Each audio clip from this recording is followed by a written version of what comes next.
नमो विष्णुपदाय कृष्णप्रेष्ठाय भूतले श्रीमते भक्तिवेदांत स्वामिनिति नामिने नमस्ते सारस्वती देवे गौरवाणी प्रचारिणे निर्विशेष शून्यवादी पाश्चात्य देशतारिणे जय श्री कृष्ण चैतन्य प्रभु नित्यानंद श्री अद्वैत गदाधर शिवासादि गौर भक्त वृंद हरे Krishna Krishna Krishna Hare Hare Hare Ram Ram Hare Hare Krishna. Thank you all very much for joining today's session. So we have been discussing from the 6th verse of Manah Siksha last many weeks. So we will continue that discussion today. But before I start, I'll request Radha Pramod Prabhu to give an overview of what we saw last time. And then we will, from there, we will take up today's discussion. Over to you, Prabhu. Hare Krishna. Hare Krishna.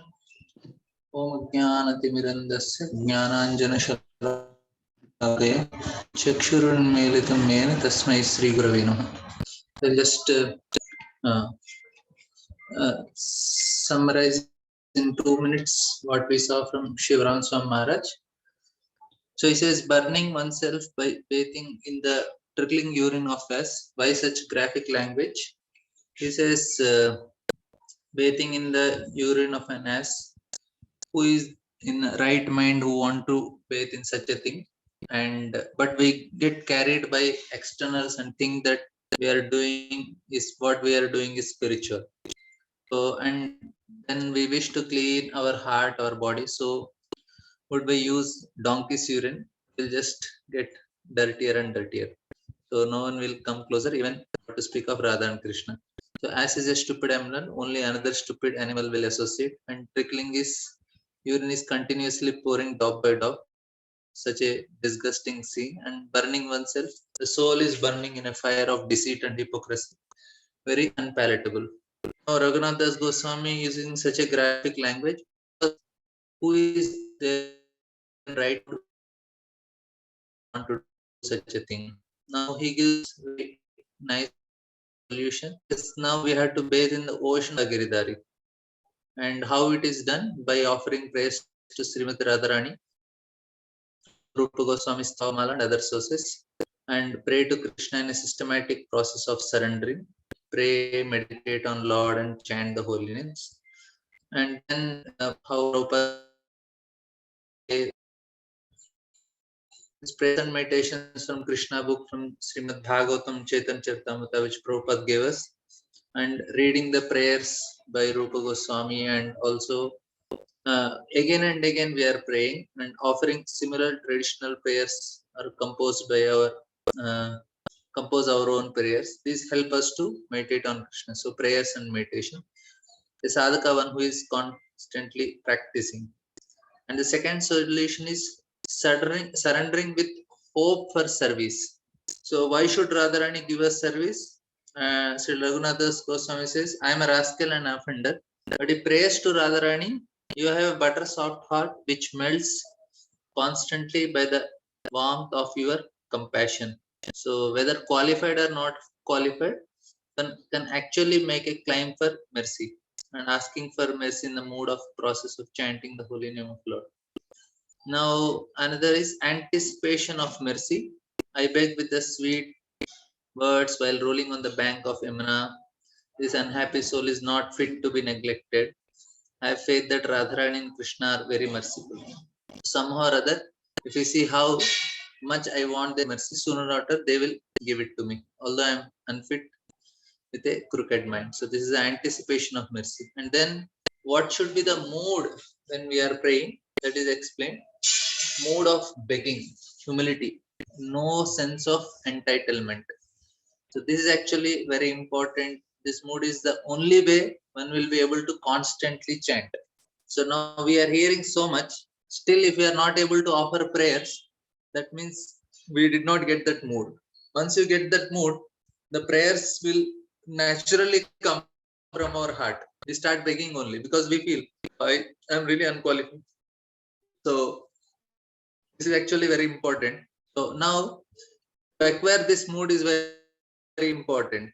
If we are not able to offer prayers, means we have not understood. So how to acquire this humility?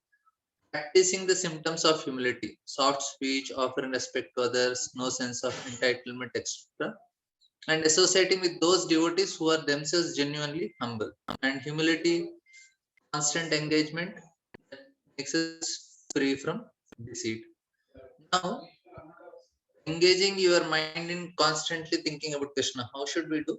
Bhaktivinoda Thakur says the mind must be engaged in thoughts which are essential for advancement in devotional service, such as how can I perfect service, thinking about Krishna, thinking about spreading Krishna consciousness in that way.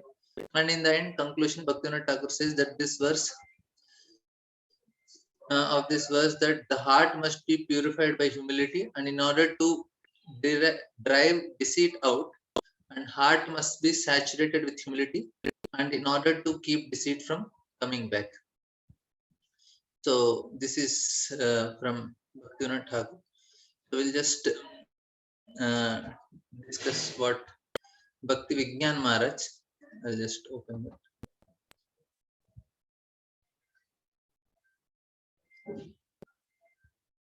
So you are able to see Bhakti Vigyan Maharaj. No? Yes, Prabhu.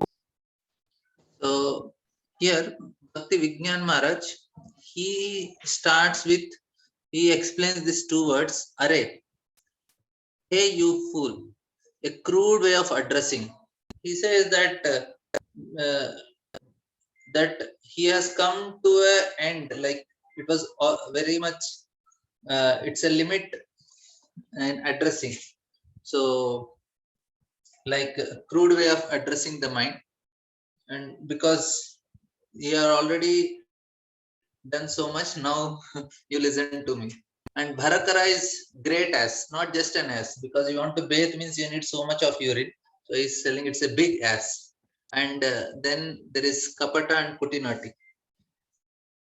So now here he gives very nice understanding. Mind whom you are cheating. You yourself feel the fire of remorse for having bathed in that filth. I am burning, you are burning, and we both are burning. Why are you doing this? So the soul is addressing the mind that you are also unhappy and I am also unhappy. So why are you doing this? So he's addressing the mind. This Manah Siksha is addressing the mind whom you are cheating. You are also burning, I am also burning. Instead of bathing in the urine of such a big ass, we need to bathe in the ocean of nectar. This is what we have to tell our mind, that I am burning. So when I am going through some deceit and hypocrisy, I should tell, Arey, I am burning by this. That shining nectar is prema for the lotus feet of divine couple. If you always bathe in the nectar, then both you and I will be happy. So this is what we have to tell to our mind. And deceit and hypocrisy. Now, in Chaitanya Charitamrita, Krishnadas Kaviraj Goswami telling, Ajnana Tamira Nama Kaye Kahiye Kaitava Dharma Artha Kama Moksha Vancha Adi Sabha.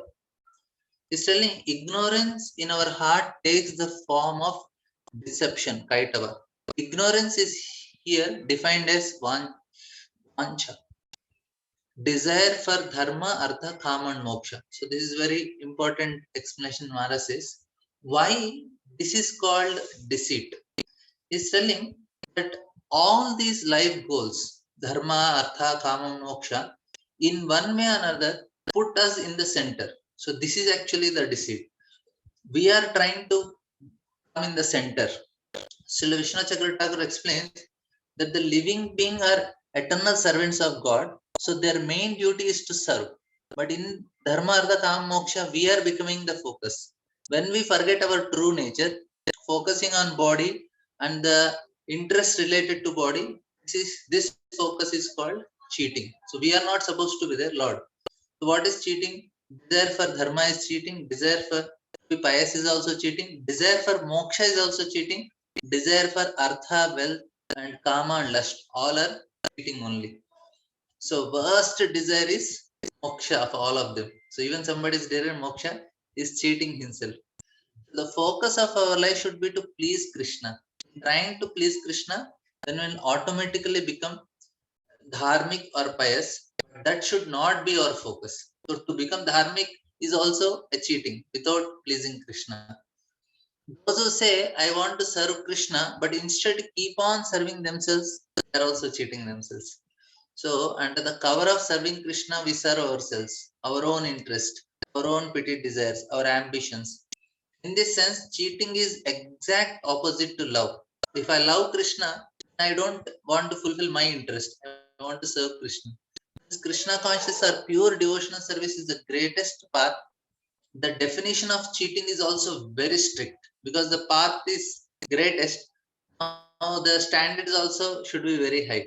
Now, dharmic enjoyment is allowed for sakama karma yogi, but it is cheating from the point of view of nishkama karma yogi.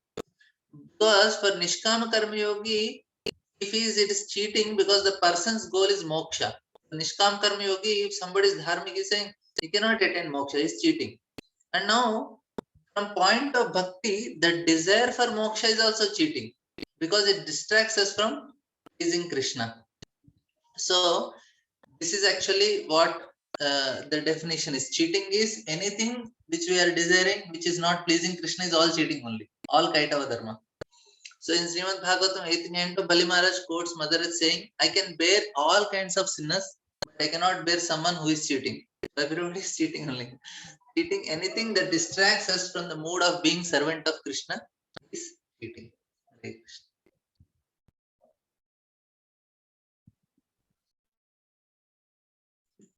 Thank you, Prabhu. Thank you. Really wonderful. Okay, that was like a very quite comprehensive summary. So I don't have to really summarize what has already been shared by you. I mean, certainly I'm not going to summarize Shila Shivram Swami Maharaj's commentary, but I'll just share a few points from Shila Vigyan Goswami Maharaj's summary.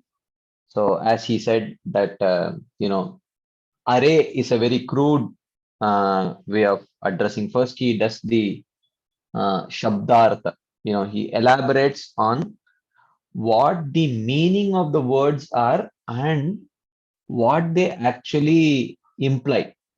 What is the impact of that verse, of that word. One is meaning and the second is impact, right? So array is a very crude way of addressing. It's almost like chastising, uh, and he says that he's talking about what is this bharakara, as means there is sufficient urine in it for you to take bath, but just that the urine actually burns and it makes you unclean instead of cleansing you and cooling you down. And uh, that urine is actually deception and hypocrisy. Okay, and then he talks about that the soul is addressing the mind, that you are cheating yourself and you are cheating me. So why do you want to do this? Instead, if at all you want to take bath, come, let's both take bath in the nectarian ocean which is emanating from the lotus feet of Radha and Krishna. Okay. Then he says both of us will be happy. So he says that, so the essential point is that uh, either a person will somehow or other cheat, and as a result, he will burn inside with shame, or if he thinks of Krishna, then their mind will become very joyful. So there is an alternative. Okay, what do you want to choose? Do you want to cheat and burn inside out of shame, or do you want to think of Krishna and become joyful? So this is a choice. Then Maharaj speaks about deception and cheating. So he says that deception and cheating, that he says this cheating or deception means, in general, dharma, artha, kama, moksha, vancha, kaitava. So kaitava or cheating means when one is performing an activity with the mood of gaining either dharma, artha, kama or moksha, then that is called as kaitava dharma, right? And he says that this is why why this is kaitava, because these are all egocentric goals. These are all goals which are approached in the mood of Atmendriya Priti. These are not selfless goals. These are not goals which are meant for pleasing anyone else. What to speak of pleasing Krishna's senses? Okay. So therefore, all of these is deception, right? And but the nature of the living entity is Jivera Swaruphoy Krishnera Nityadas. But when we forget this relationship, then we identify with the body. And when we identify with the body, then we start acting on the platform of Atmendriya Priti, right? So, so he says that this all um, the desire to be pious, the desire to attain moksha, the desire to attain some material enjoyment, the desire to attain wealth, this is all cheating. But of all of that, the desire for moksha, which means the desire to not want to suffer, is the most absorbing, egocentric, selfish thought.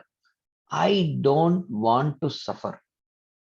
So even I want to enjoy cannot be so much absorbing as I don't want to, I want to escape suffering, right?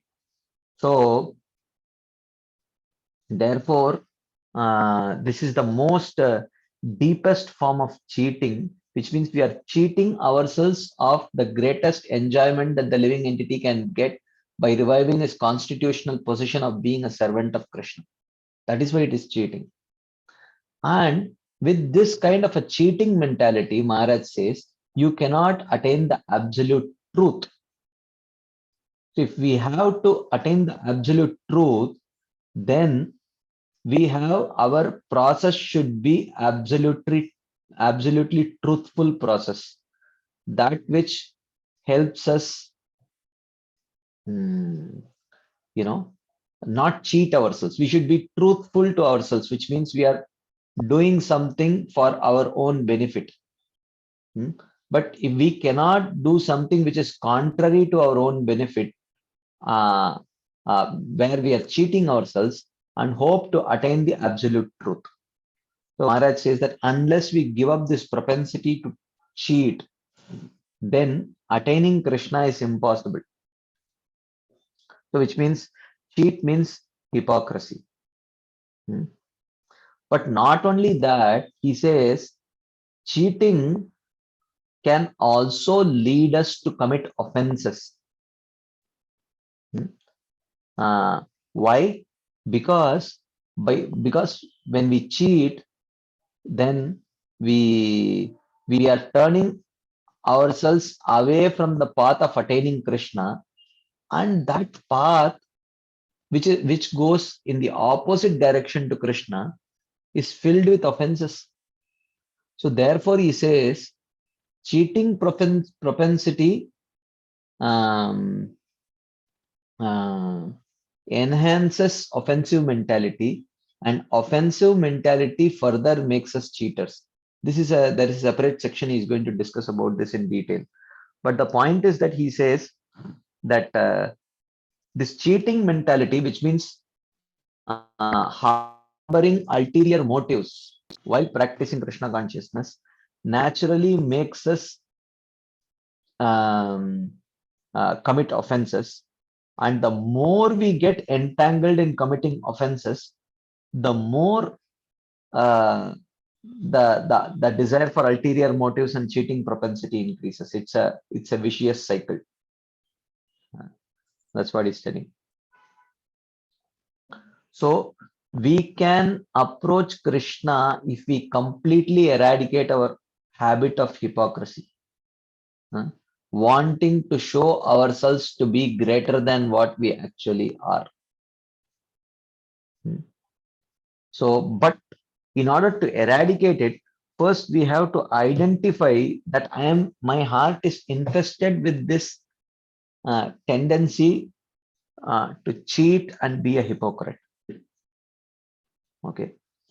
And Maharaj says there are so many grievous sins like murdering a Brahmana, committing adultery, and all these things. But Mother Earth says all these kinds of sinners I can bear, but I cannot bear someone who is cheating. Okay. So this is where Maharaj ends this discussion.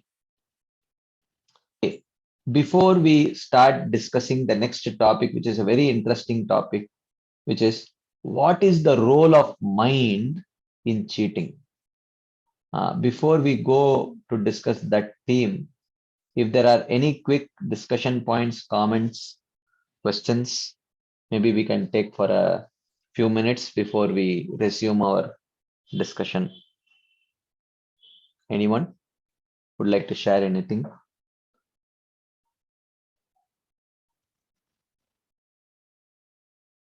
Okay, if there is nothing, then we will continue our discussion. So the next topic is what is the role of the mind in cheating? What role does the mind play in cheating? So here Maharaj says, hypocrisy. I'm sorry, hold on 1 second. Just give me 1 second.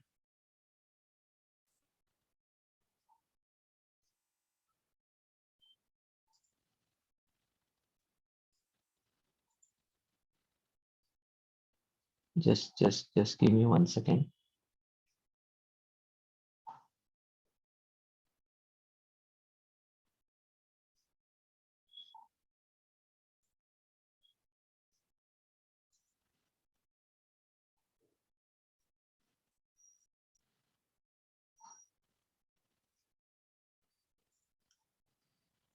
Okay, let me now share the screen. So we are discussing the role of mind in cheating. So he says that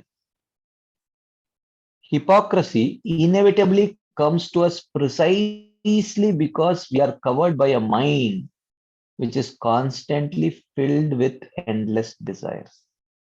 Okay, Krishna Prabhu has raised his hands. Yes, Prabhu. Hare Krishna, Prabhu. Yes, Prabhu. Hare Krishna. Yes, Prabhu. This you said hypocrisy leads to offenses. Mm-hmm. It's not clear how hypocrisy, in what way it leads to offenses. We are going to discuss this in detail, Prabhu. One full section is dedicated to that. Okay. Yeah. Anything else anyone would like to share, add? Okay, so let's continue. So we are going to discuss this theme of what is the role of mind in cheating. Okay, so he says that hypocrisy inevitably comes to us precisely because we are covered by a mind which is constantly filled with endless desires. Because if our mind is not filled with unholy desires, then why should we cheat? Because if our heart is clean, then we don't have to. We can be very open. We can show. We can be very transparent. But when our heart is not clean, then we want to hide it. Then it leads to hypocrisy, right? So the problem, the root cause of hypocrisy is that we have a mind which is filled with unholy desires. So there are two causes. Okay, one is false ego, And the second is mind filled with unholy desires. Okay, so these are the internal causes. Okay, false ego, where we want to show ourselves to be greater than who we really are, but and on top of that, we have to struggle with many unholy desires, which we don't want to show others that we have these desires, because then they will wrongly judge us. So these are internal causes. Right? But the external, there is an external cause for this. The external cause is an ethos which is severely judgmental.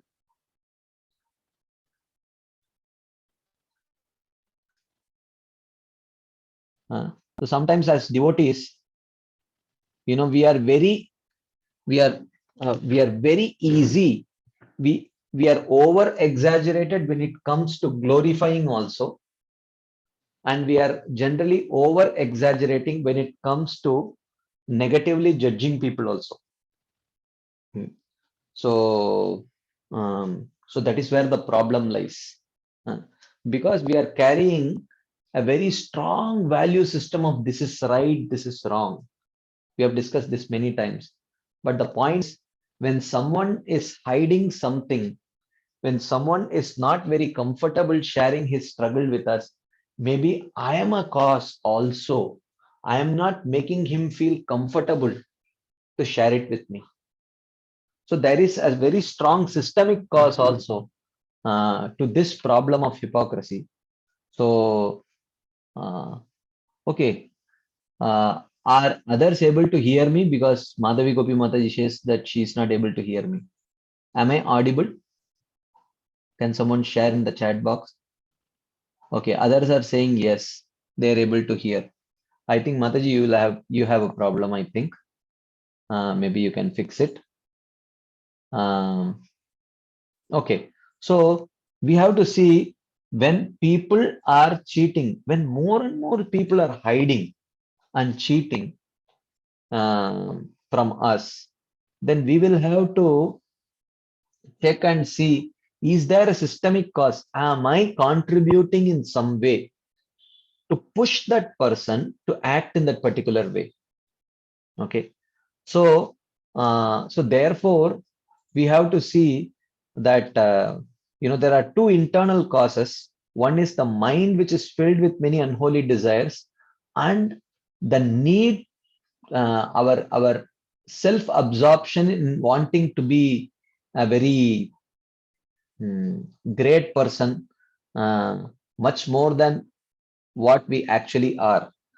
So that need to be felt very important, that egocentrism is very strong. And along with that egocentrism, there is also, we are struggling with this, unholy desires. Of mind is filled with unholy desires. So these two combinations naturally lead to hypocrisy. But on top of that, when you know that these unholy desires will be ruthlessly judged by the other person, then it leads all the more to it pushes that person all the more to be a hypocrite. So there are two internal causes and one external cause for hypocrisy. Internal causes, we have to address it ourselves, but external causes, we have to be careful that we don't provide that extra cause to push another person to become an hypocrite, right? So we have to deal with other people's conditionings in a very soft way, in a very understanding way, in a very hope-giving way, because they have accepted the path of devotional service, and the devotional service can very easily help them overcome their conditions. All they need is a gentle nudge and an understanding heart and a welcoming gesture, rather than when we approach them in a severely judgmental way, uh, uh, and in a severely critical way, not giving them the time and space to overcome their conditioning, then it naturally pushes them in the zone of hypocrisy. So we have to be very careful to deal with our internal demons and not become and not create an external demon for others to deal with, right? So this is very important. Okay, so Krishna himself compares these desires to a fire. So currently we are discussing this topic of the role of the mind in cheating. What role does mind play in cheating? Okay, so the mind is the repository of desires, right? And if those desires are unholy, then what is the mind going to do? Then what is the person going to do? And within the realm of devotional service, these unholy desires are not good. If you have it, if you have it, you have it. I mean, you can't do anything about it immediately. You can gradually work on it, but if you are having it in your mind, it is there. So what do? Either deal with it or try to hide it, right? So their mind being the repository of all these kinds of unholy desires becomes one of the main contributing factors for this hypocrisy, right? He says that no matter how much a person attempts to satiate the senses, the desires are never satisfied. Kama rupam durasadam, it is never satisfied. Those who have taken up the spiritual path are also faced by these mental desires, right? It's not that the moment we take up to Krishna consciousness, the next moment, all the unholy desires will immediately vanish. Actually, the interesting part is that we know that it is not true with ourselves, but we always hope that it should be true with others.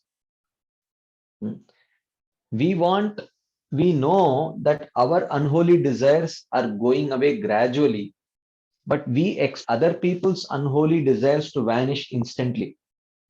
We say, oh, you are a devotee, and how come you could have such kind of desires like that we expect from others? But we know for sure that in ourselves, in our own hearts, these desires take their own time to go away, right? So even if such persons do not give the desires an opportunity to manifest themselves outwardly, they may be tearing the mind apart from within.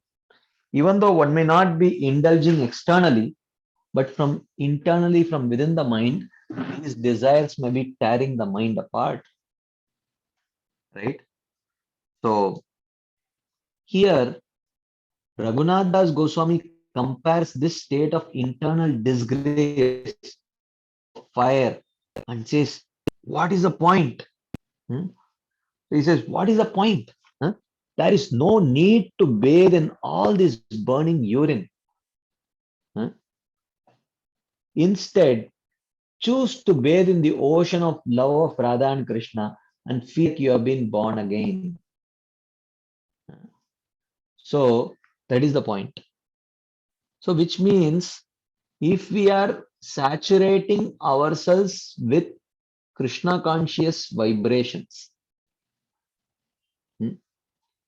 it depends on whatever we appreciate. It could be a nice kirtan, it could be nice association, it could be nice chanting, it could be nice hearing of one's own spiritual master's words or Srila Prabhupada's words. It could be getting together with devotees and doing some nice vibrant service that we may like.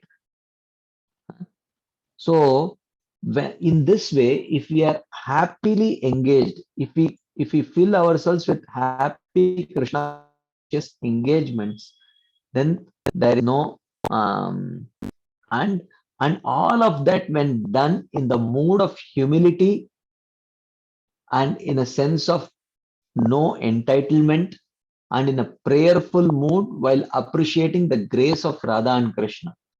In this mood, when all of this is carried out, then naturally it leads to or Vaishnava bhajans, as someone is mentioning here, right? So when all of this is done in a mood of humility, prayerful mood, and a sense of no entitlement, um, and always appreciating the grace of Radha and Krishna, appreciating them. So in this mood, then gradually all this negativity is replenished by a strong sense of positivity. And then suddenly we see that we are no longer burning, but we are feeling very cool and satisfied.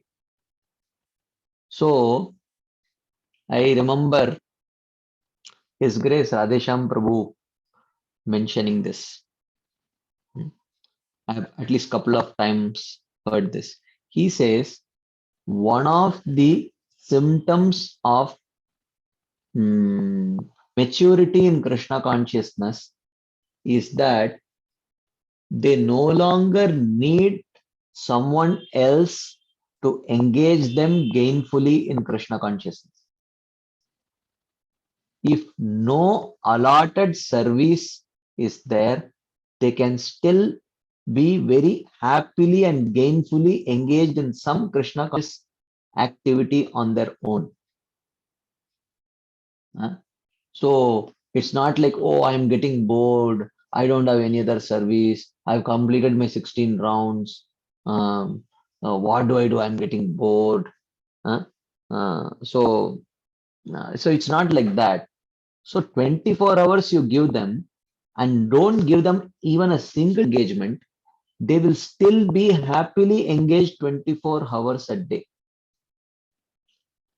That is a sign of maturity in Krishna consciousness. So you give them free time and they know how to engage themselves gainfully in Krishna consciousness. Okay. So, and in this way, there are so many wonderful ways of engaging in Krishna consciousness gainfully. Some give fantastic engagement to our senses, some give very deep absorption for our mind, some can engage our intelligence very nicely. So in this way, Krishna consciousness gives a wide variety of engagement where we can gainfully be engaged, where we can gainfully engage our mind, senses, and intelligence, so that at the end of the day, we don't allow any of these uh, uh, unholy desires to creep in. As they say, idle mind is the devil's workshop. So when we are happily engaged, then there is no scope for uh, these kind of unholy desires to creep in. So this is very important. So Maharaj writes, interestingly enough, in the Manu Samhita, in the section penalties for various crimes, it is said that in the Vedic times, if a person committed treachery or deceit, the punishment for the Kshatriyas, the men of honor, was to bathe in an ass's urine. So, if someone committed a treachery or deceit, for the Kshatriyas, they had to take bath in his urine. As a result, all their hair would fall out and they would remain bald headed to the end of their days. Everyone would know of their crime, saying, "Oh, look, that's a rascal, that's a cheater." So, this is something very interesting. So, in the, mm, I mean, you know, in the Brahmachashram, one of the most um, irritating things, of course, this is not just Brahmacharya ashram, even outside Brahmacharya ashram also, like you have to daily or at least every other day shave, and shaving can be very painful, right? So sometimes, I have a sensitive skin. So when I shave, I start bleeding, it's very difficult. I have to, put lot of hot water, make the skin little soft and then shave like that. So many times people say, oh, this shaving is such an irritating thing. And people feel that, it would be nice if the hair does not grow only. So, uh, so we were, uh, we in the market, there are so many things actually which help hair growth, because most people want their hair to grow. So, but in Brahmachari ashram, people, one of the common discussions uh, is there something that we can do so that the hair at least grows slowly, slower than what we want, or best thing would be is that it does not grow at all. So here Maharaj is telling that actually in the early days they used to bathe the Kshatriyas with donkey's urine, and when they bathe in the donkey's urine, it has such a burning effect on the skin that wherever it itches, uh, you know, hair does not grow like that. So uh, this is something that devotees can try if they want. You know, if it works, it could be good for at least few people, who don't want their hairs to grow, who are really fed up shaving every day, right? So in one way or other, hmm, so he says that in one way or other, all the disgrace or deception we have inside will sooner or later surface and become visible to everyone, right? So one day it will come out. Until then, it will keep burning us from inside, and then it will come out also, right? Here, Raghunath Das Goswami is warning us not to cheat, exposing ourselves to ridicule by trying to secretly fulfill foolish desires that haven't made us happy anyway. Hmm. So that's what he says. Why um, cheat and get exposed and get ridiculed like that? We can consider what happens to those who allow themselves without even noticing it to be cheated by their minds. Hmm. So many times uh, hmm, hmm, we can see it in ourselves, see it in others, where they are really struggling, um, with problems, uh, uh, by allowing themselves to be cheated by their minds, right? By our minds many times, right? Raghunath Das Goswami talks about this because on the spiritual path, we need to go to the end. And without dealing with this problem, without actually dealing with this problem, we cannot move forward. So we have to essentially deal with it, and there is no way to skip this step and go to the next step automatically. We have to deal with it. We have to deal with it. Either through prayers and so many other ways, we have to flush out all these unholy desires from the heart, and um, so that we don't have to, and at the same time subdue the need to be seen as a very advanced devotee also. Okay. So these two are very deadly combinations: unholy desires and the need to be seen as a very advanced devotee. So this naturally leads to hypocrisy. So therefore we have to flush out these two problems. Because if we don't do this, then we are not moving forward, right? Although Krishna says that even small progress on this path can save us from the greatest fear, right? Neha vikramanashosti pratyavayo na vidyate swalpamapyasya dharmasya prayate mahato bhayat. Eventually, we will still want to go to the end. See, yes, Krishna does say even little bit of progress will save us from the greatest fear, but still we don't want to be saved from.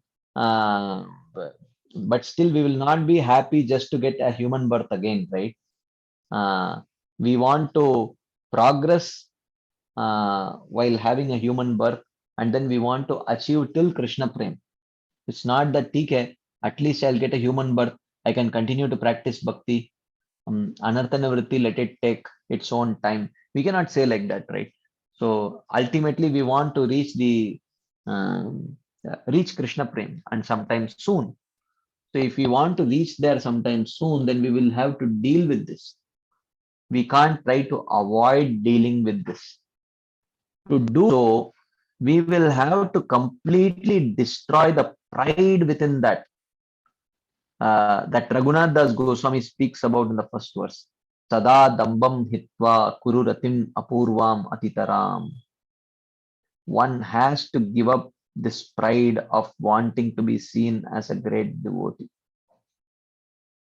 So when that is there, and on top of that, if the heart is not clean enough, the only solution is hypocrisy, and that will stunt our devotional growth. So, so here he is talking about the role of mind in cheating.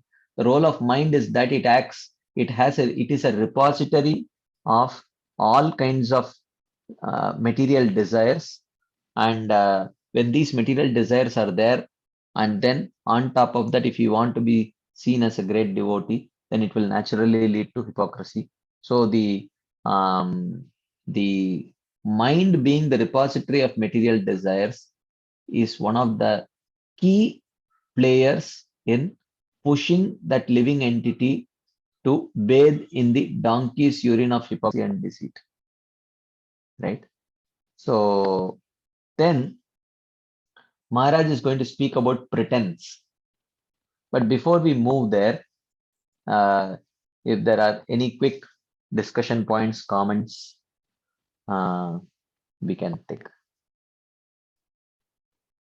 Anyone would like to share something?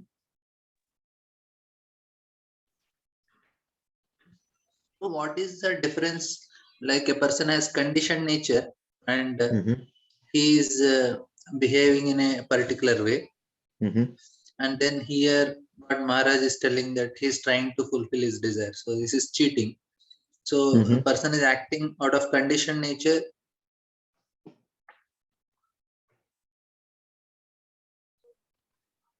Prabhu, your voice is breaking.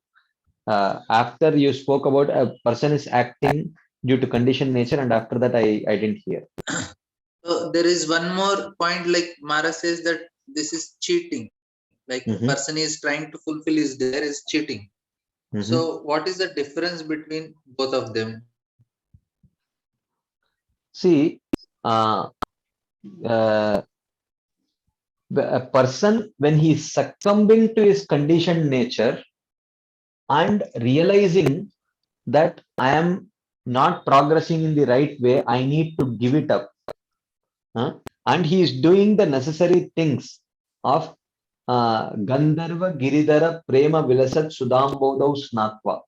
He is trying his best to take in the nectar that is emanating from the lotus feet of Radha and Krishna by glorifying them, accepting his fallen situation, and praying for mercy. Then he is not cheating. But if one is trying to not give up this conditioning at all, if he's not repentant, and if he is not taking the right steps to overcome this problem, then that is cheating. To succumb to one's conditioning in itself is not cheating, but to not take the necessary steps to overcome it, to not try to take bath in the nectar emanating from the lotus feet of Radha and Krishna, but being adamant to take bath in the trickling urine of um, hypocrisy and pretense, that is actually cheating. Is that relevant, bro? Yes, bro. Yes, bro. Thank you. Correct. Okay. Okay. Is there anything else anyone would like to share?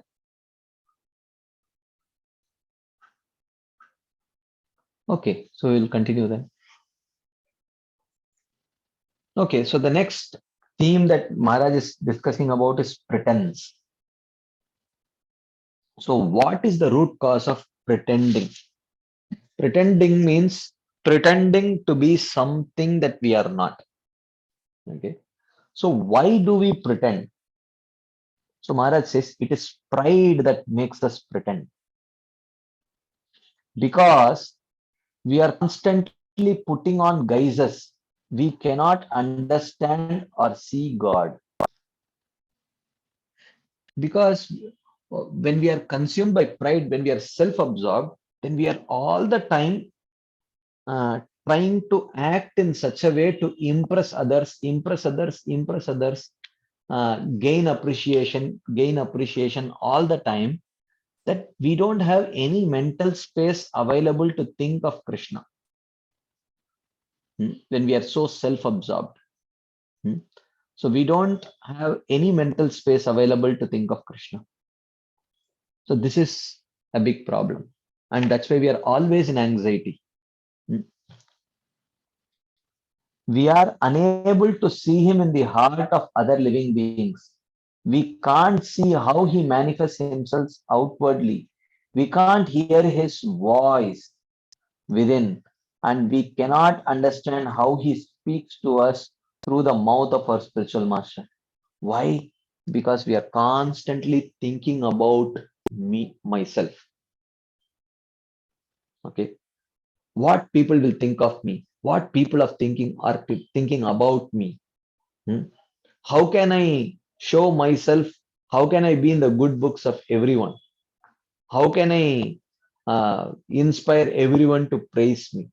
So when we are constantly thinking in this way, when Krishna comes in various ways in front of us through the words of the spiritual master, uh, through various other symptoms, so we can't see him manifesting himself to us because we are so absorbed in ourselves. So like that, it is very difficult for us to actually recognize Krishna. That is why in the very third verse of um, uh, Shikshashtakam, Chaitanya Mahaprabhu says, Trinadapi Sunichena Tarorapi Sahishnuna Amanina Manadena. So humility and tolerance, not expecting respect and giving all respect, all four cannot be done, cannot be practiced by a person who is proud. So pride naturally leads to lack of humility, lack of tolerance, lack of um, the ability to give respect to others, and all expecting respect in return. So this is not possible for a proud person. So when one gives up that pride, then Kirtaniya Sadahari, then one can constantly chant the holy name. And when one constantly chants the holy name, then he can develop taste for the holy name, taste for the process.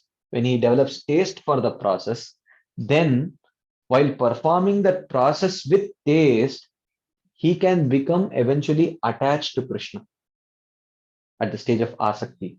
When that real attachment to Krishna happens, then one is ready to establish a relationship with Krishna at the stage of bhava. And then eventually that relationship can blossom at the stage of prema. Right? So, therefore, in the beginning of Shikshashtakam only, Chaitanya Mahaprabhu identifies pride as the prime problem, which manifests in the form of lack of humility, lack of tolerance, inability to give respect to others, and always expecting respect in return. So, this is where the problem comes. Right? So, he says, although God is everywhere and there is nothing easier than seeing him, we cannot, because pride does not allow us to do so. So he gives a nice story here. In the Ramayana, there is a remarkable episode when Sugriva sends Hanuman to find out who Rama is. Rama and Lakshmana appeared near Mount Rishyamukha, where Sugriva with his retinue were hiding with a handful of monkeys who had remained faithful to him. So Sugriva was hiding there in Rishyamukha Parvat because Vali had a curse that he cannot actually come to Rishyamukha Parvat because of a curse. That's a different story. So Sugriva would hide there, um, and when Lord Ram and Lakshman they were coming, they were dressed like a brahmanas or ascetics, but at the same time they were carrying bow and arrow, and their body was quite muscularly built. So Sugriva became very scared, and he sends Hanumanji to find out who they were. For fear of his brother Vali, he was hiding there. When Sugriva saw Ram, he was terribly scared, saying, "Who is that? It must be someone sent by Vali to kill me." He said to Hanuman, "Go and find out who it is. You are smart. Take on a disguise and pretend to be a Brahmana." You pretend to be a Brahmana, you are very smart, you can do that nicely, and then find out who they are. So Hanuman disguised himself as a Brahmana with mala in hand and appeared before Ram and asked, "Who are you? Why are you here?" Ram told Lakshmana, "A good man has come to us, so please explain to him who we are." Okay. Lakshman explained to Hanuman, "This is Ram, the son of King Dasharath. Due to some misunderstanding, he was exiled to the forest, and I am with him because I am his eternal servant."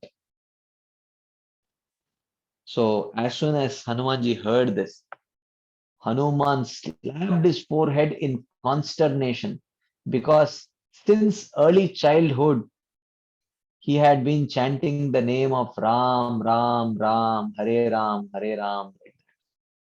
Right? So, since childhood, Hanumanji was always chanting the names of Ram. He asked Lord Ramachandra, "Ram, is that you, my Lord? I have been worshipping you since childhood, always chanting your holy name, and you have appeared before me directly. So please tell me why I did not recognize you. Why could I not recognize you? Can you please tell me, my dear Lord?" The Lord replied, "How could you have recognized me? Look at the disguise you have on. Ye yatamam prapadyante tams tataiva bhajamiham." If you disguise yourself to hide yourself from me, then I will disguise myself to hide me from you. So he says, "You have come to me in a false disguise, pretending to be someone else. So how could you have recognized me?" Right? So this is the point. Because when we are hiding ourselves, not wanting to show to others who we really are, then it keeps us so absorbed that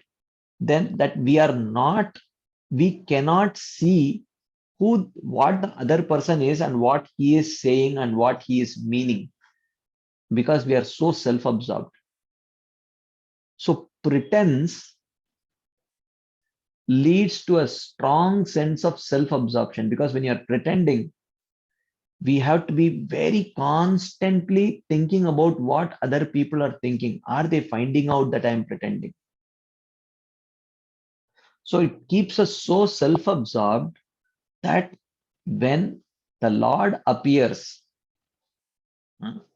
we cannot see the Lord. Pashyan api na pashyati. Right? So this is what Lord Ramchandra told Hanumanji. You came in a disguise. You could not see me. It's not that Lord Ramachandra also came in a disguise, but because Hanumanji was disguised, it must have been a strong sense of self-absorption, uh, not wanting to be exposed. Hmm. So that mood was there.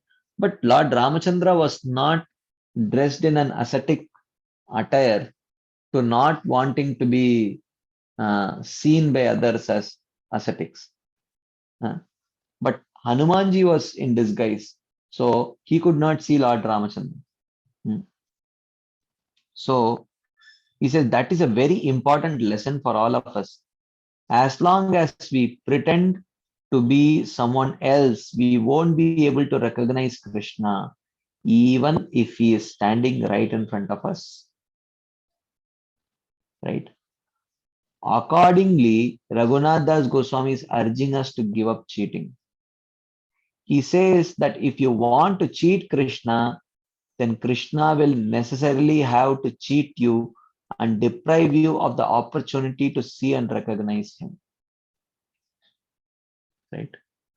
So, first thing is to want to give up this propensity. And the second is to do the necessary things which can act as an antidote to overcome this. Right? So, giving up cheating is a vital stage in spiritual life, the nature of which we must clearly understand. This stage is called Anartha Nivritti. This is called Anartha Nivritti, where we try to overcome this. Initially, in spiritual life, we are extremely enthusiastic, feeling that this is exactly what we need, especially if we came to Krishna consciousness after having suffered or having been disillusioned in material life, then we feel, yes, this is exactly what I've been looking for. We feel like that because we have suffered so much. We think that the beginning attraction and ecstasy will last forever. So this ecstasy will last forever. We think like that. At some point, this ecstasy is over and we are faced with our gross and subtle anarthas, preventing us from truly seeing or feeling God. So that initial stage of false uh, hope that this ecstasy will continue forever, that is actually an illusion. That is called as Utsahamai stage. But at some point, this Utsahamai stage goes away. We are faced with our gross and subtle anarthas, which is preventing us from truly seeing or feeling God. So Raghunath Das Goswami, I'm sorry, Raghunath Das Goswami is urging us to watch our motives in order to eliminate our anarthas. So keep watching your motives, keep watching your motives. Small things, small things. Why are we doing what are we doing?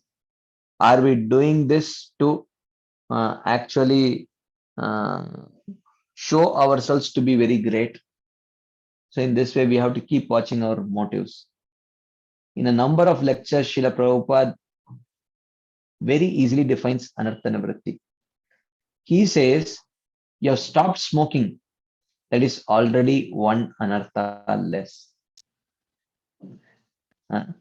So Prabhupada very in a very simple language, he defines what is Anartha Nivritti. So he says, oh, you have stopped smoking. That is already one anartha less. These cigarettes are definitely an anartha. There is nothing of value in them. So artha means valuable. Anartha means that which does not have any value. The cigarette has no value for one's healthy life, and cigarette has no value for one's healthy spiritual life also. So therefore, it is one anartha less. Oh, you have given up meat eating. Another anartha less. Oh, you have removed the desire for gross sex and you have given up gambling. Two more anarthas are gone. In the beginning, on the gross level, we are getting purified. Gradually, as the process of cleansing our mind goes on, new anarthas become obvious to us in the form of false motives and deception. It's not that previously they were not there, just that previously we were shameless. Now that we have come in touch with a value system where we understand that this is right and this is wrong, and by our practice of bhakti, to a large extent our gross anarthas have gone away. So now when the gross anarthas are gone, we develop the ability to see our subtler anarthas. The subtler anarthas manifest in the form of false motives and deception, right? We may no longer be struggling with gross lust, gross anger, etc. But when we overcome this, then we will develop the ability to see false motives and deception. It's not that false motives and deception were not there before. They were there. But we did not have the ability to see it because we were dealing with more grosser anarthas, right? So this is always true. When we have bigger problems, we don't notice smaller problems. So when we are let's say when we are in some hurry, when we are rushing to go to an exam, and we are running short of time, and if your mother serves you prasadam which has not been cooked properly, there is insufficient salt, you will not notice it because you just want to fill your stomach and rush. When there is a bigger problem on hand, smaller problems are not visible. But on a holiday, vacation time, there is all time at your disposal. Nothing hurry, no big pressure is on your head. At that time, even small mistakes, little less salt, little more salt, everything will be immediately visible. Right? So similarly, when we are dealing with grosser and bigger anarthas, the smaller anarthas of motives, deception, they are not even noticed by that person. Okay. So the desire for recognition and honor is the most dangerous anartha because we begin seeking satisfaction of this anartha in the society of devotees. We want to be glorified. As long as we are respected, we think that we do not care whether we are respected or not. We think as long as people respect us, we think, oh, it really doesn't matter whether people respect me or not. But as soon as Maharaj says, but as soon as someone passes without greeting us, a storm rises in our mind. Who is he anyway? He is a junior devotee. Why didn't he say hello to me? Who does he think he is? He has got nothing but anarthas, for he has no respect to devotees. Suddenly, it raises a storm in our heart, right?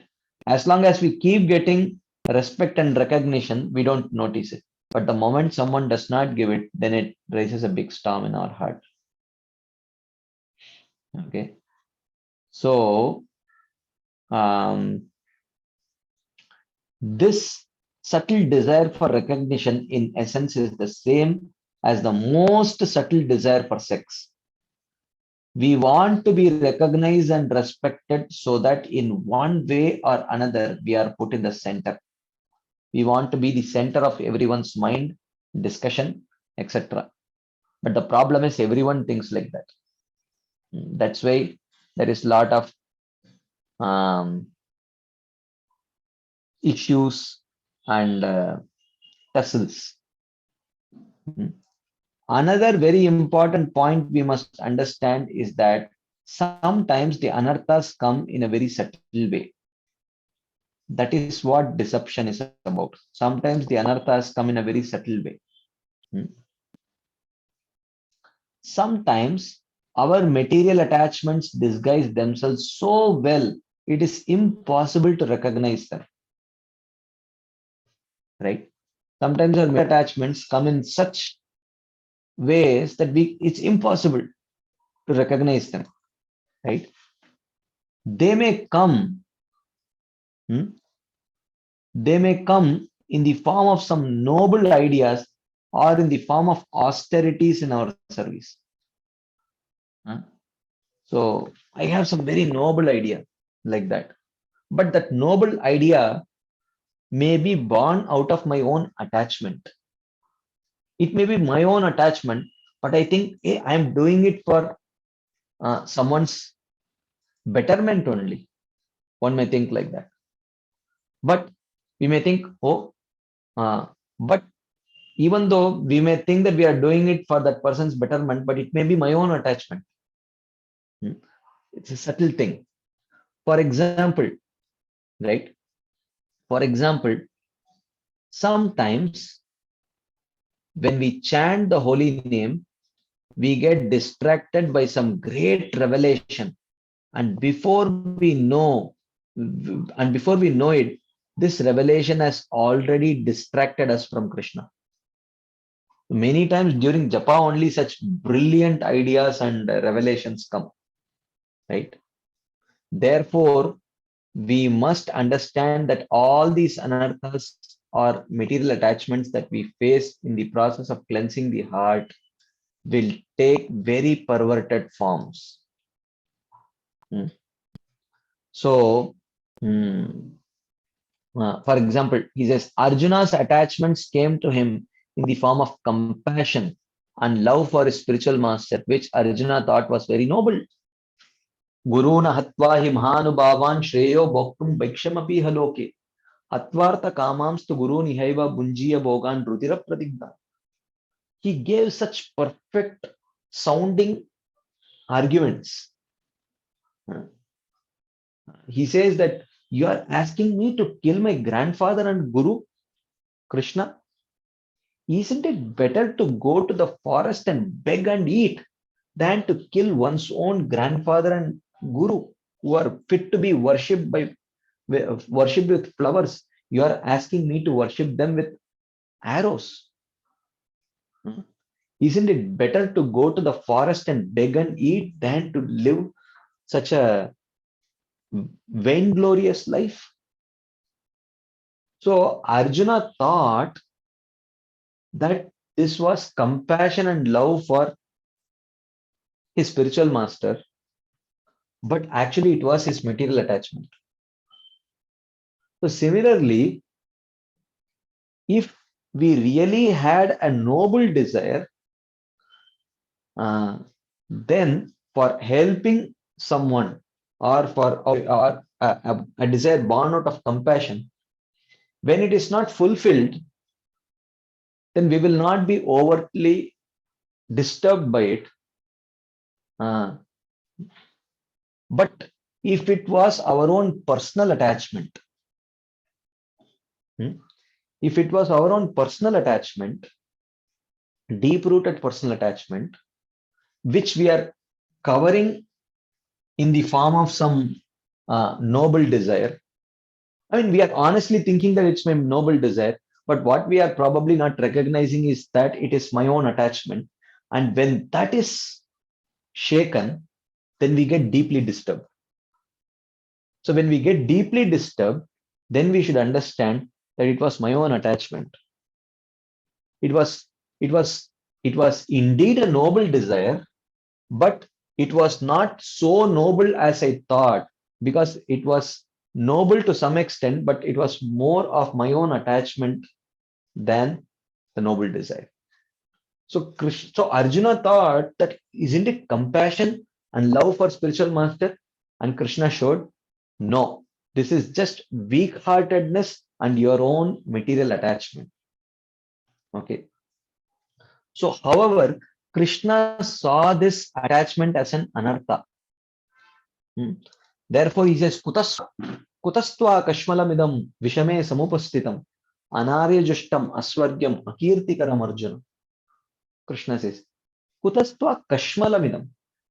From this impurity has come upon you, O Arjuna, at this time, at this juncture, when we have to fight on the battlefield of Kurukshetra. So he says, Anarthas came to Yudhishthir in the form of attachment to the fact that he had never lied. Okay, so this was the attachment of Yudhishthir Maharaj. I should never lie, right? But he saw it as, oh, isn't not lying very noble? Yes, not lying is very noble, but not at the cost of displeasing the Supreme Personality of Godhead. But when we are too much attached to not lying, like Yudhishthir Maharaj was, even when the Supreme Absolute Truth is asking you to lie, because of our attachment, we don't want to. So, without even before even we realize, the purpose is lost. The purpose of wanting to live in a very dharmic, nice way is to please Krishna. When that Krishna himself is asking to lie, Yudhishthir Maharaj was too much attached. This is Niyamagraha, right? And this comes from not necessarily when a noble thought. How do we recognize whether it's a noble thought or an attachment? When that noble thought is frustrated, and if it breaks us completely, if it breaks us down completely, then we have to introspect and ask, was that really a noble thought or was it my own attachment?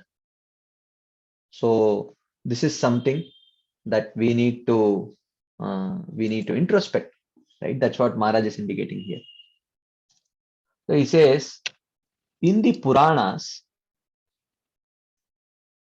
there is this recurring phenomenon that the demigods worry when someone successfully is in spiritual practice or some kind of austerity and start sending him various obstacles, right?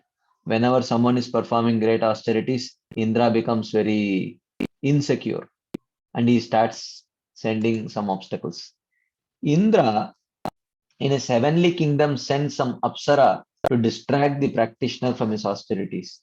Sometimes brahmacharis think, why hasn't Indra sent me an apsara yet? Doesn't he see what progress I have made and the austerities I am performing? Right? So why hasn't he sent me an apsara? Doesn't he see that how much sincere austerities that I am performing? But actually, Indra does send us apsaras.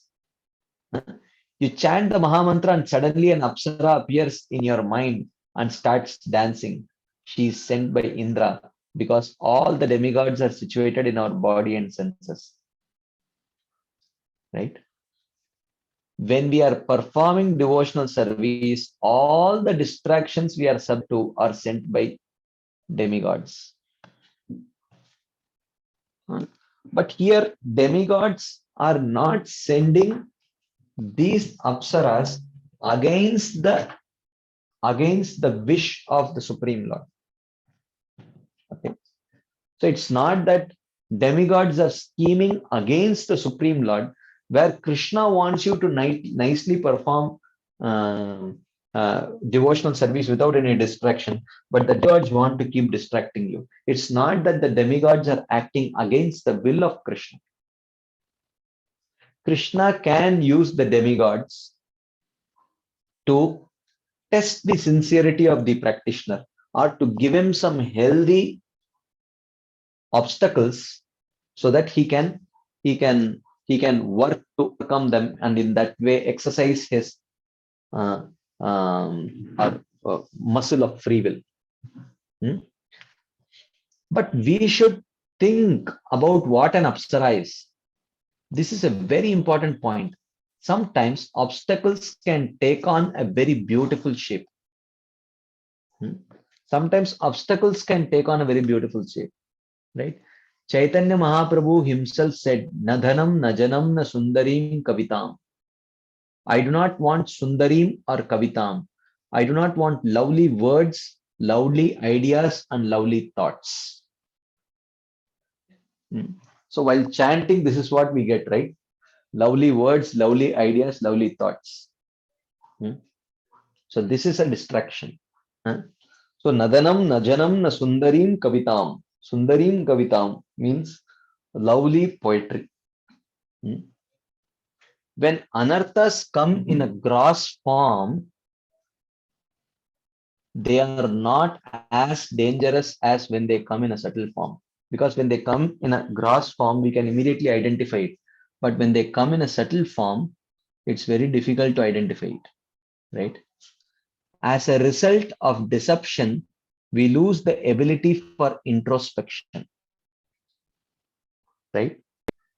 As a result of deception, we lose the ability for introspection. It becomes very difficult to introspect and see what's wrong with me. Why am I suffering? Why am I not progressing? Why is my spiritual life, why has my spiritual life become stagnant? Huh? So we lose the ability to introspect as long as this deceiving tendency is there within our heart, right? Alexander Pushkin used to say, "It is easy to deceive me, for I myself am glad to be deceived. There is no need for anyone to cheat me. I will cheat myself." Hmm? So you don't have to deceive me. I am more than eager to be deceived, right?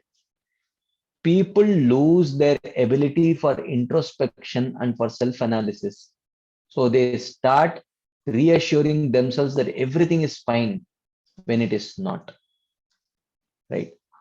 So we want to just tell ourselves, "Oh, everything is fine, everything is fine, everything is fine." Why? Because we don't want to introspect. When everything is not fine, it is that the tougher thing is to introspect and find out what is not working fine and try to rectify it.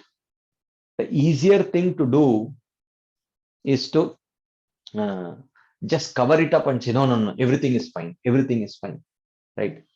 So, so people lose their ability for introspection and for self-analysis.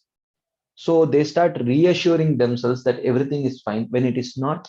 This is what the modern self-help people do. Huh? They kill the ability to introspect and self-analyze by giving us false hopes or false understanding that everything is fine. So everything is not fine. That's why I'm not feeling good. So therefore, we should introspect and find out what is wrong. So he says sometimes you can see that people are lying to themselves, but the defense is so dense that it is impossible to give them the opportunity to look at themselves from a different angle. They defend themselves so stoutly, strongly, that that it is very difficult to help them see from a different angle.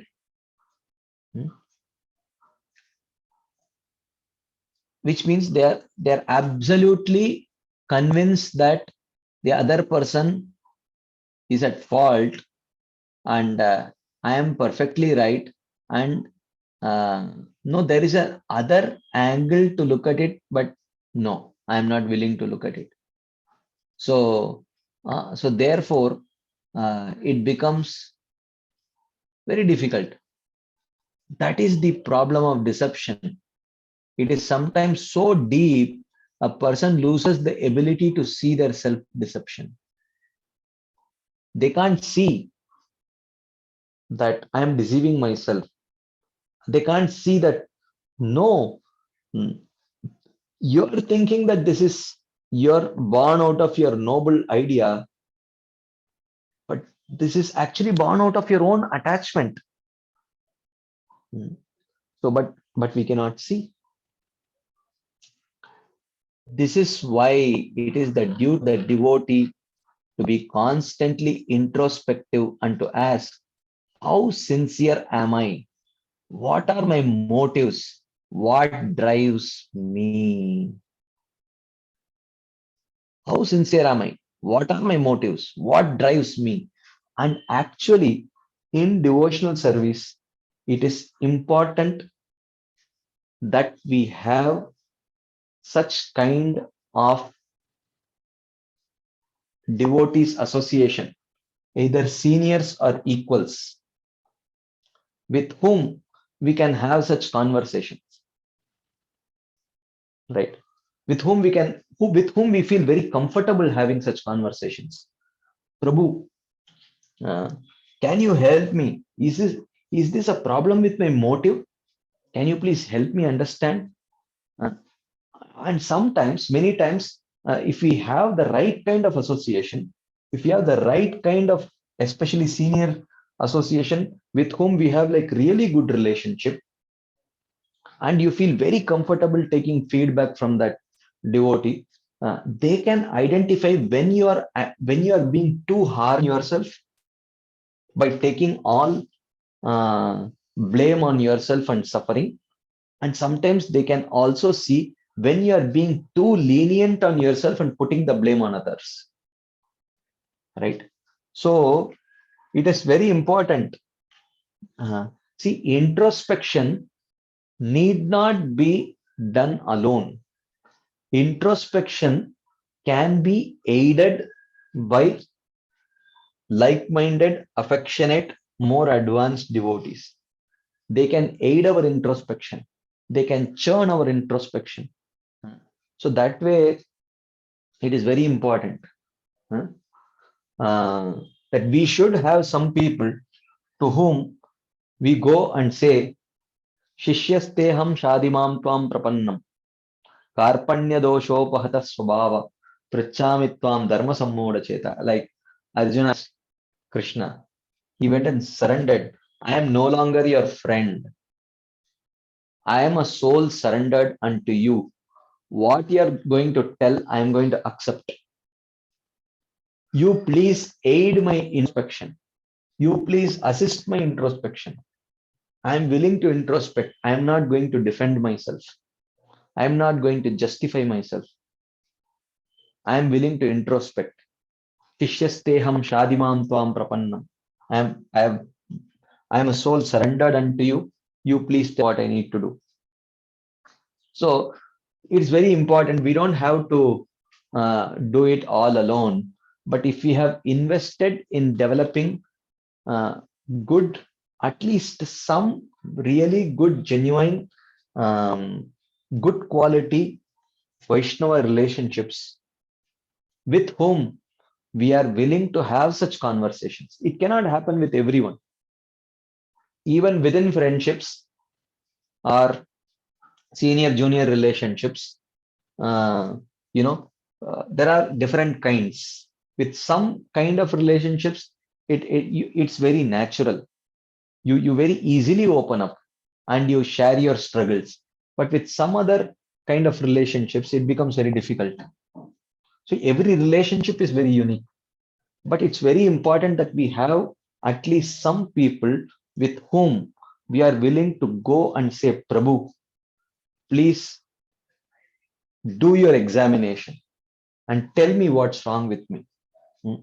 So, like, like Vyasadeva approached Narada Muni, or Narada Muni came and then Vyasadeva asked, you tell me, Alam Vichakshwa, see clearly inside me, through me, what is wrong with me? like that. That is why it is the duty of the devotee to be constantly introspective and to ask, how sincere am I? What are my motives? What drives me? At first, the tendency to deceive is exhibited in a harmless way. A person has been given extra change and he thinks, a nice way to earn money. Huh? He thinks like that. Sometimes a person jokes and for the sake of being witty, he slightly exaggerates. Sometimes a person argues and in the heat of the debate, he resorts to lies. Right? These are like small ways in which this cheating propensity can come. Sometimes a person assigns to himself something that does not belong to him or speaks rudely. The acharyas say that all these actions are based on asat, and this is cheating. So this is what Maharaj talks about in this section of pretense. Why do we pretend? And he talks about how when we pretend we are not, we cannot, we lose the ability to see the truth and also the absolute truth. And he tells the episode of Hanumanji approaching Lord Ramachandra in a disguise, and Hanuman, and he's not able to identify Lord Ramachandra. And Lord Ramachandra says, you could not recognize me because you came in a false disguise. So, and we saw this principle of how when we try to hide something from others or hide ourselves or try to project ourselves as being something different from who we really are, we become so self-absorbed that we cannot see um, what the person is actually trying to tell us. So then we saw that uh, mm, we have many gross and subtler anarthas which are preventing us from actually seeing the Supreme Lord. And Prabhupada defines anartha nivritti in a very simple way. He says, you have stopped smoking, you have one anartha less, right? You have given up meat eating, you have another anartha less, and so on, right? And when the gross anarthas start getting purified, then gradually we develop the ability to see these subtler anarthas in the form of false motives and deception. And he says the desire for recognition and honor is the most dangerous anartha. And the problem is when we start seeking the satisfaction of this anartha in the society of devotees. And then the problem comes when people do not respect us, then we become very much agitated. And so this is like subtle sex, subtle desire for sex, the need for recognition. Okay. And sometimes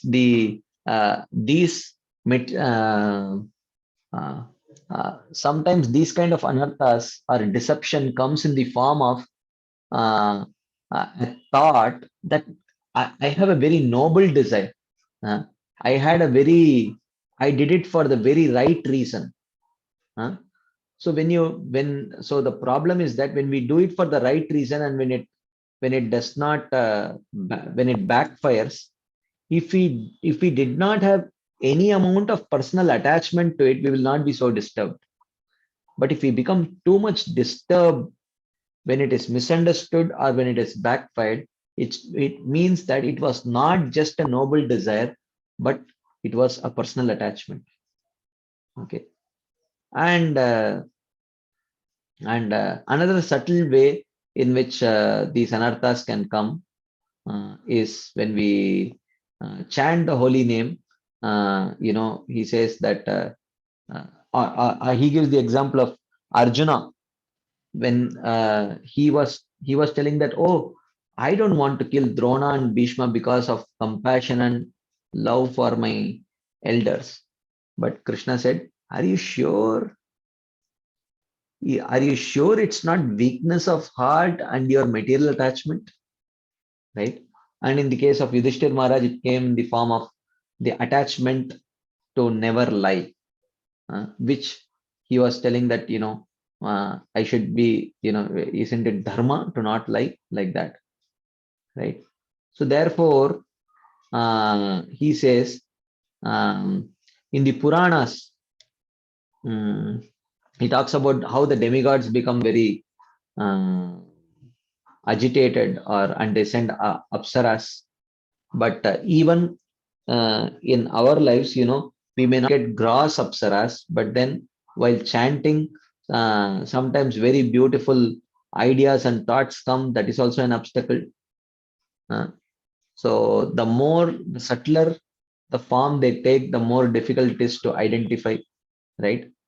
And these kind of cheating propensity, um, you know, uh, people lose their ability to introspect and self-analyze when we start falsely cheating ourselves between sab theek hai, everything is fine, everything is fine.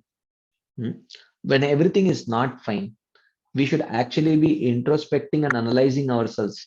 But uh, we want to defend ourselves in such a stout way that it becomes very difficult for us to introspect and look at our own problems, right? That is why it is the duty of the devotee to constantly be introspective and ask how sincere I am, what are my motives, what drives me. And in this context, we were discussing it's important that we have some people with whom we are very comfortable having such honest conversations, right? So this is very important. So like that, and then he says that how these tendencies can come in very harmless ways, and gradually it can snowball, it has a snowballing effect, and it can become very aggressive, like that. So in this way he discusses on this theme of deception or pretense.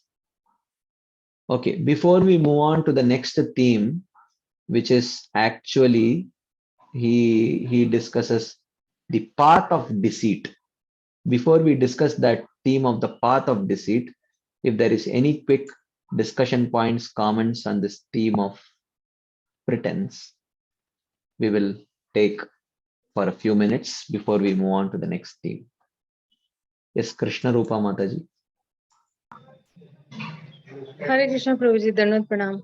Prabhuji, I was just trying to understand the part of hypocrisy, because whatever you were mentioning, I was thinking many of those qualities even I have. And then when you came to pretense, I was actually, seeing that, okay, that pretense also, a lot many times even I have that pretense quality. Now, how do I reconcile this hypocrisy and pretense, and how do I overcome these two? That's what we have been discussing, right? The means of overcoming it is to give up our pride and start praying to the Supreme Personality of Godhead, start offering prayers in humility, present our fallen situation, and pray for mercy. So in this way, keep hearing more and more the glories of the holy name, the glories of the holy form of the Lord, the glories of the holy qualities of Krishna, how his Bhakta Vatsalya and all these things, and then submit a fallen state in a humble way to the Supreme Lord, and pray for mercy. So in this way, gradually when we bathe ourselves in these kind of holy waters, then gradually we can overcome hypocrisy. That's what. So is there any krama, like, so for example, you have pride, then you are not able to chant the holy names of the Lord. So is there any krama that, okay, this will go, then, this will remain, then this also goes, and this also goes, and then finally all the anarthas. Is there any krama as such? Krama in the sense, I mean, krama of what? The anarthas. Well, it depends. I'm not very sure about it. Sometimes they do attribute some krama in terms of lust, anger, envy, greed, illusion, and pride. But when the influence of the modes weaken, all these six anarthas are a byproduct of the influence three modes only. So when the influence of the weaken due to our practice of devotional service and due to our devotional progress, then I'm not very sure if there is a very specific krama in which these six anarthas go. They could go in any order. That's my understanding. Okay. So actually I just, because we think generally analytically कि अच्छा ये चला जाएगा तो ये रहेगा तो इसको minus.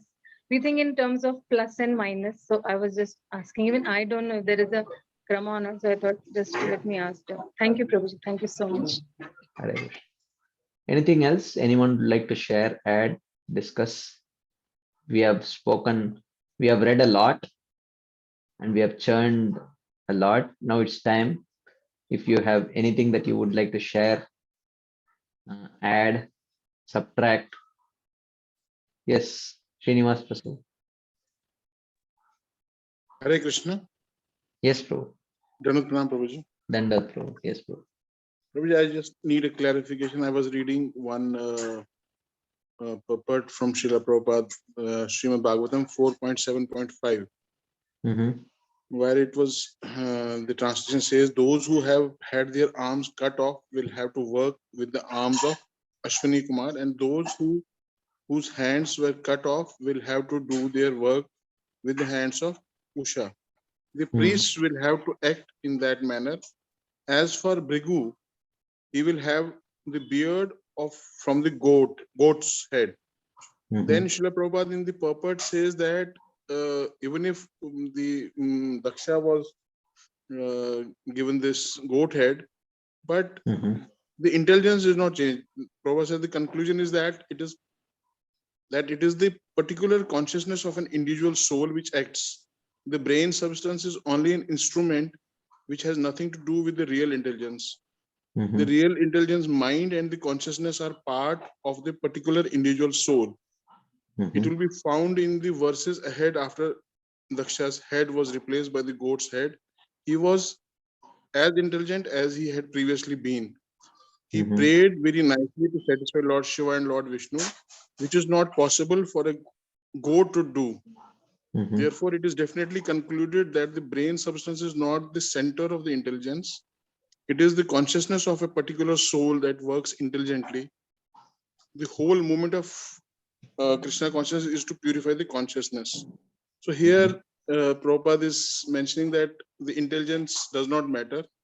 It's only the consciousness of the person which does not change, even if the head was changed. So I just wanted to understand from you that how do we understand that?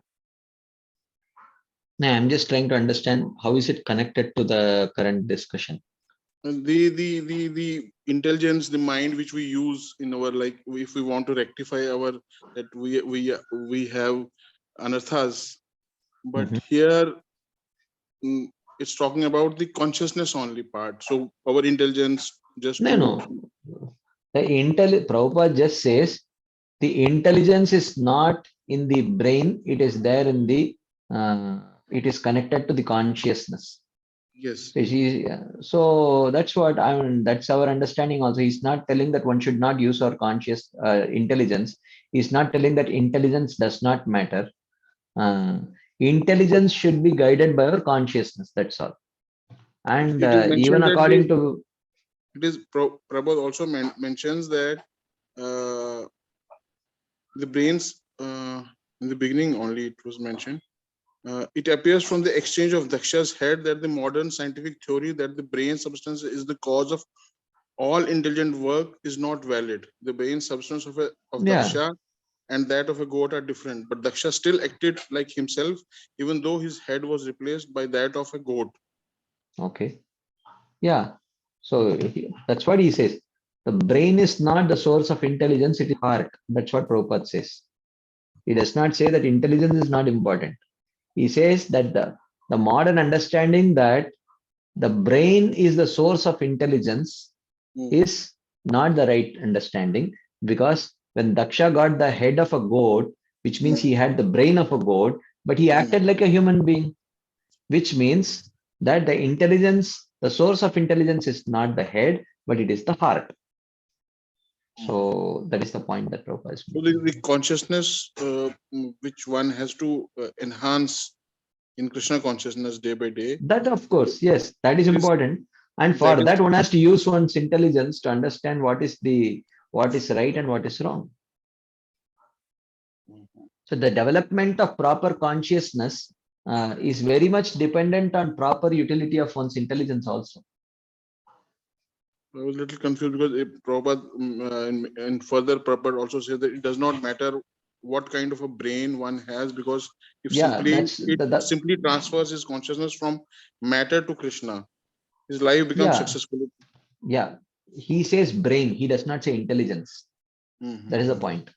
Okay. So Prabhupada, the only thing that Prabhupada is telling is brain is not necessarily the source of intelligence as modern scientists believe. The source of intelligence is the heart. So he says brain is not important. He does not say intelligence is not important. Intelligence is very critical.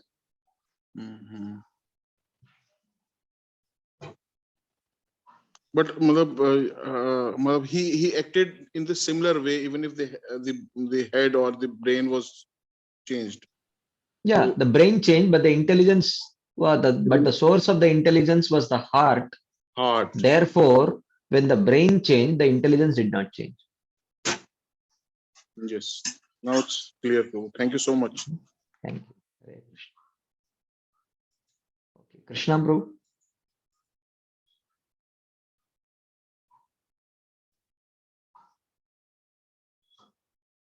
Krishna Nam Prabhu.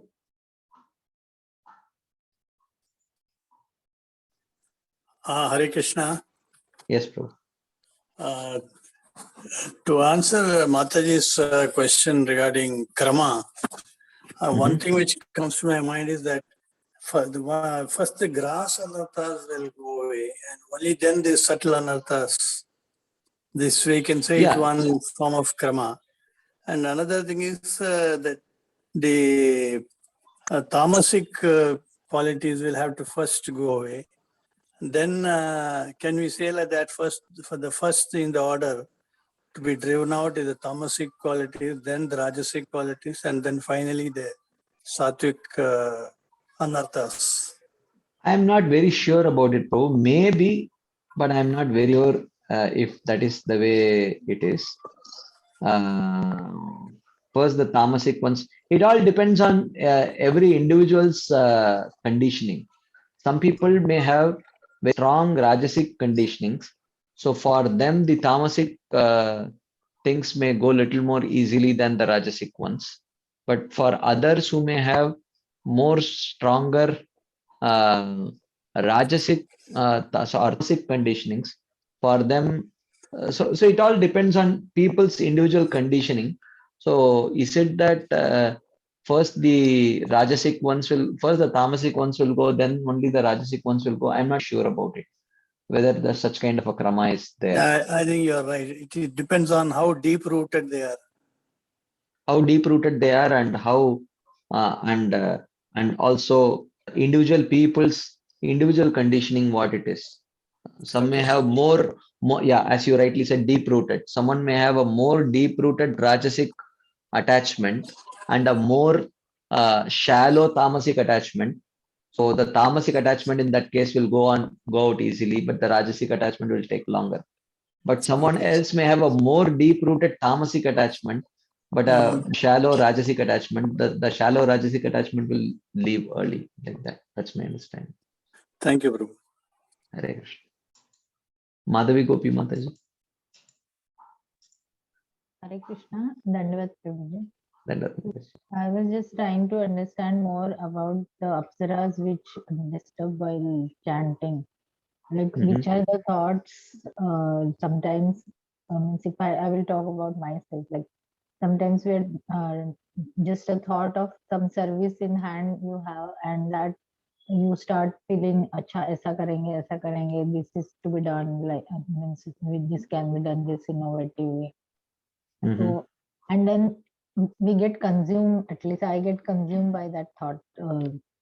So although, and then we remain in a sweet illusion that this is service, so that this is a thought related to Krishna. but there is a Mm. kind of passion involved in it. Yeah, It's yeah, definitely yeah. in the mode of passion that and whatever we think, everything we may not be able to execute also. But that Correct, time correct, we correct. are so very excited about the whole thing that And in fact, after Japa time, we forget also the ideas that came to our mind. Also, we forget actually. yeah, and means and that time we try to means at least I will talk for myself that I try to convince that yes, this is not the distraction because this is about the service only I'm thinking. Yeah, yeah. It happens me all the time. Yeah, it happens to me all the time. And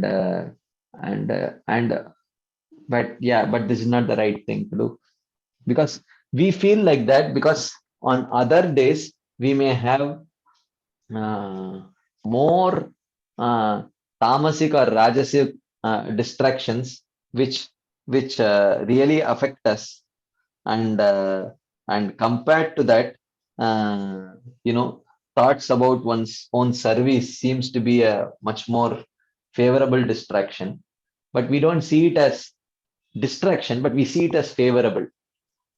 So so in that way we get deceived. So that is why it is always good to always hear hear about what is right and what is wrong. So these thoughts are not the best things, but sometimes we feel like that because on other days we may be distracted by much more rajasic and tamasic distractions, and compared to the thoughts of our own service and ideas of good service may may seem more more good. So like that, that's what I feel. Because I mean I feel that service is of so very various things in Krishna consciousness. The what we say the daira service ka it is very very much elaborate. Like Hmm. somebody solving some court cases for the ISKCON, so he is Yeah, also yeah, yeah. service. But the thing and the thought and the process which goes on means if those thoughts starts coming to the mind, it is really actually at the material level in a way Mm, if we see, or similar means similar many things are there when we are doing it as a service. And mm, one mm, thing mm. I wanted to ask is like which are the sattvic distraction? If we talk now about the tamasic and rajasic, then which are the sattvic distractions? Well, sattvic distractions could be some um, some pastime that we read and we liked it and we are just thinking about it. That could be a sattvic distraction, maybe. But then, Or Prabhuji, yeah, you please continue. or once His Grace Radhesham Prabhu actually asked His Holiness Radhanath Swami Maharaj that, Maharaj, sometimes I was, before coming to Krishna consciousness, I used to chant these mantras for glorifying Lord Shiva. So many times when I'm chanting the holy name, those mantras keep coming to my mind and I get distracted. What should I do? So Maharaj said, such a sattvic distraction, like that. So these are like some kinds of sattvic distractions. Okay, yeah, thank you, Prabhuji. Hare Krishna. Okay. Radha Pramod ko? Yes, bro. So this anarthas krama I heard, bro, like the asuras who appeared Hiranyaksha, Hiranyakashipu, Ravana, Kumbhakarna, and Dandavata Shishpala. So first is we had to give up our greed, then we had to give up, then the pride, then we had to give up, then is lust, then is ignorance, and then anger and envy. Like last is envy, of course, Shishpal is one before, but they say first we had to give up our greed, then pride, and eventually it goes, or we have to work on that. So this is the krama, this is the sequence I heard from Acha. Bhakti Vigyan Maharaj only. Oh, acha. Okay, but I would like to understand this little bit more. If you get that relevant. I will send you the recording. You can hear. Yeah. Because I would like to understand: is it something that is it for everyone, or is it the endeavor from the part of the practitioner, or is it the natural sequence in which it happens in everyone? These are few things I would like to know. Yeah, maybe you can send it across. I'll hear it. Yes. Thank you, bro. Okay, we have two more questions in the chat box. Maybe we have some time to take. Sometimes devotees fake it till they make it to get some respect or position. How can this be discouraged in the moment? Well, uh,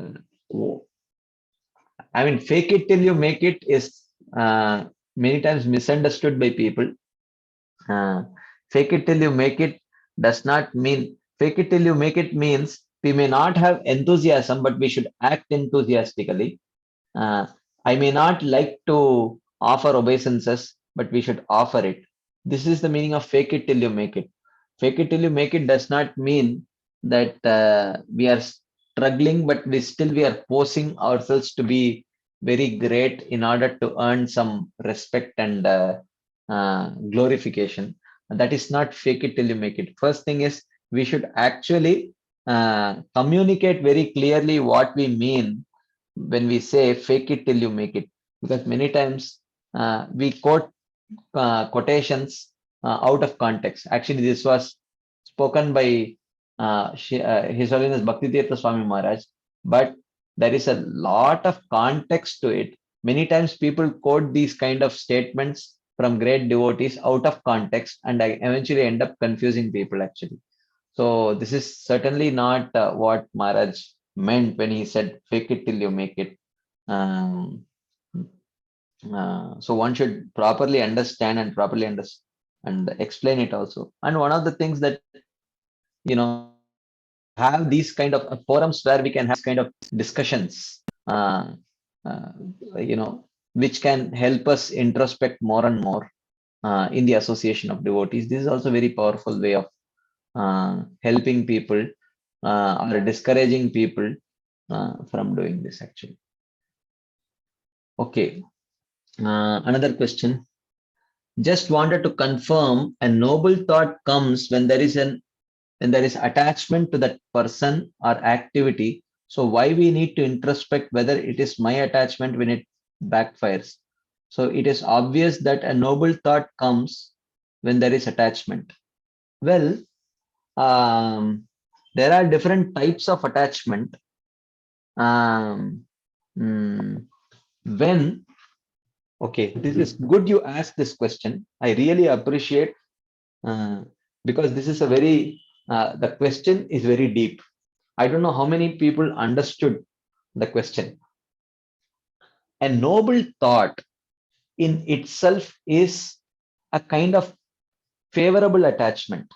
And to act in a noble way is a kind of favorable attachment, right? So, so why do we need to introspect whether it is my attachment when it backfires?